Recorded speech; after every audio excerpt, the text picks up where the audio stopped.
Hello everyone, welcome back to my channel PV square academy.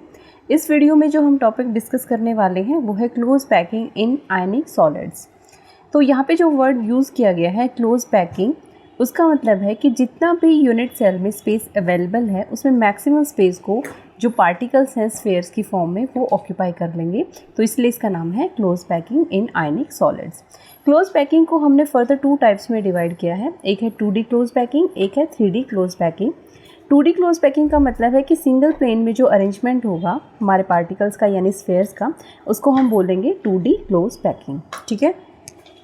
2D close packing को हम further two types में divide करते हैं। एक है स्क्वायर क्लोज पैकिंग, एक है hexagonal close packing. Square close packing में क्या होता है कि जब भी हम स्फेयर को अरेंज करते हैं, इस तरह से अरेंजमेंट होता है कि जब हम किसी सेंटर में एक जो स्फेयर प्रेजेंट है उसके कांटेक्ट में उसके अराउंड जो भी दूसरे स्फेयर्स प्रेजेंट हैं, अगर हम उसके सेंटर को ज्वाइन करते हैं तो वहाँ पे स्क्वायर की फॉर्मेशन हो जाती है। But in case of hexagonal close packing, इसमें क्या होता है कि हमारा जो अरेंजमेंट होता है वो इस तरह से होता है कि अगर आप सेंटर में प्रेजेंट एक स्फेयर के कॉन्टैक्ट में जितने भी स्फेयर्स हैं, अगर उनके सेंटर्स को ज्वाइन करोगे तो आपको एक हेक्सागोन देखने को मिलता है। ठीक है। इसी तरह से जो स्क्वायर क्लोज पैकिंग है उसमें आप देखोगे कि जो हॉरिजॉन्टल और जो वर्टिकल अलाइनमेंट है वो एक जैसा है, वो सेम है। बट हेक्सागोनल क्लोज पैकिंग में क्या है कि हम जो सेकेंड रो फॉर्म करते हैं उसके अरेंजमेंट को इस तरह से लाई करते हैं कि जो फर्स्ट रो का डिप्रेशन होगा उसमें हम सेकेंड रो के स्फेयर को या पार्टिकल को फिट कर देते हैं। ठीक है।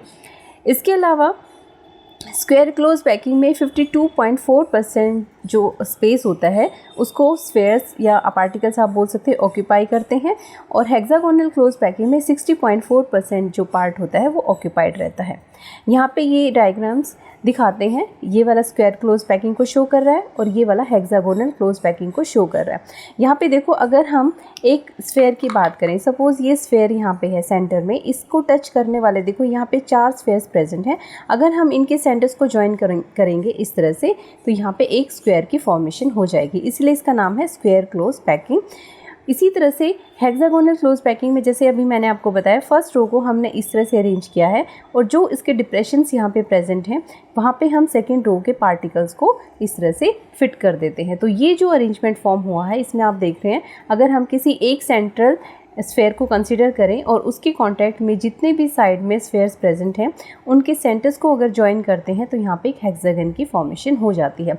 तो इस अरेंजमेंट को हम बोलते हैं हेक्सागोनल क्लोज पैकिंग और इस अरेंजमेंट को हम बोलते हैं square close packing.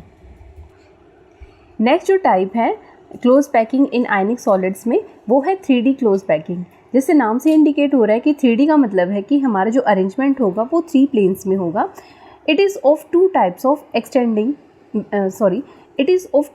by extending the hexagonal close packing। यानी अभी जो हमने 2D स्ट्रक्चर में 2D क्लोज पैकिंग में जो भी हेक्सागोनल क्लोज पैकिंग को स्टडी किया है उसी को हम क्या कर देते हैं 3 प्लेन्स में एक्सटेंड कर देते हैं, उसी से फॉर्मेशन हो जाती है 3D क्लोज पैकिंग की। ठीक है। तो इसमें फर्दर जो 3D को भी हमने 2 टाइप्स में डिवाइड किया है। फर्स्ट है हेक्सागोनल क्लोज पैकिंग, यहाँ पे भी हेक्सागोनल क्लोज पैकिंग है और लेकिन ये आपका 3D स्ट्रक्चर है। 2D में भी हमने हेक्सागोनल क्लोज पैकिंग को पढ़ा था, वो हमारा सिंगल प्लेन में अरेंजमेंट था। ठीक है। तो इसमें क्या है, जैसे हमने फर्स्ट लेयर को इस तरह से प्रिपेयर किया है जो कि हेक्सागोनल क्लोज पैकिंग है 2D स्ट्रक्चर में। ठीक है। तो जब हम इस तरह से अरेंज करते हैं तो आप यहाँ पे देख पा रहे हैं कि यहाँ पे 2 टाइप्स के वॉइड्स जो है वो फॉर्म होते हैं। जैसे अगर हम फर्स्ट यहाँ पे इनकी बात करें, ये वाले जो डिप्रेशन है या आप बोल सकते हैं ये वाले जो खाली स्पेस है इसको हम क्या बोलते हैं ए टाइप वॉइड। ठीक है। और जो सेकेंड रो के बाद यहाँ पे ये वाले जो डिप्रेशंस हैं या वॉइड्स हैं या इनको हम इंटरस्टिशियल साइट्स भी बोलते हैं, इन वॉइड्स को हम क्या बोलते हैं, सॉरी ये वाले जो वॉइड्स हैं ये वाला है, ये है, इस तरह के जो वॉइड्स होते हैं इनको हम बोलते हैं ए टाइप। और जो यहाँ पे ये वाले वॉइड्स प्रेजेंट है जैसे ये है फिर ये है, इस तरह की ये जो वॉइड्स हैं इनको हम बोलते हैं बी टाइप। फिर से रिपीट हो जाएगा, ये ए टाइप वॉइड्स यहाँ पे फॉर्म हो जाएंगे। ठीक है। और उसके बाद यहाँ पे जो ये वाले डिप्रेशंस हैं यहाँ पे बी टाइप वॉइड्स आपके फॉर्म हो जाएंगे। ठीक है। तो इसको हमने क्या बोला है फर्स्ट लेयर ऑफ स्फेयर और इसको हम नाम देते हैं ए। ठीक है। अब क्योंकि हमें क्या करना है 3D स्ट्रक्चर फॉर्म करना है तो हमें 3 प्लेन्स में इसको अरेंज करना पड़ेगा अपने स्फेयर्स को। तो ये सेकेंड रो जो है, या आप बोल सकते हो सेकेंड जो लेयर है, उसको मैंने यहाँ पे थोड़े से लाइट लाइन से शो किया है, ठीक है, ये आप देख पा रहे हैं। तो ये आपकी होगी सेकेंड लेयर। तो यहाँ पे देखो ए टाइप के वर्ड्स जो थे वो फर्स्ट लेयर में प्रेजेंट थे, बी टाइप के जो वर्ड्स थे वो भी आपके फर्स्ट लेयर में प्रेजेंट थे। बट जब आप सेकेंड लेयर फॉर्म करते हैं, सेकेंड लेयर की जो फॉर्मेशन होगी वो किस तरह से हो सकती है, या तो आप ए टाइप के वर्ड्स को कवर कर देंगे या आप बी टाइप के वर्ड्स को कवर कर देंगे। अगर आप ए टाइप को कवर करते हैं, ए टाइप के वर्ड्स को, तो बी टाइप का जो वर्ड होता है वो खाली रह जाएगा। अगर आप बी टाइप के वर्ड्स को कवर करते हैं सेकेंड लेयर में, तो ए टाइप का जो वर्ड है वो जो है अनऑक्यूपाइड रहेगा, ठीक है। मीन्स जब आप सेकेंड लेयर फॉर्म करते हैं तो हाफ जो वर्ड्स है वो कवर होते हैं और हाफ जो वर्ड्स है वो अनऑक्यूपाइड रहते हैं, अनकवर्ड रहते हैं, ठीक है।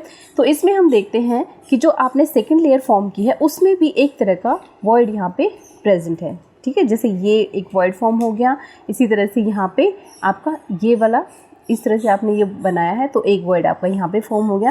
कहने का मतलब ये है कि ए और बी जो है इस तरह के वर्ड जो है वो फर्स्ट लेयर में प्रेजेंट है और सी टाइप का जो वर्ड है वो आपका सेकेंड लेयर में प्रेजेंट है, ठीक है।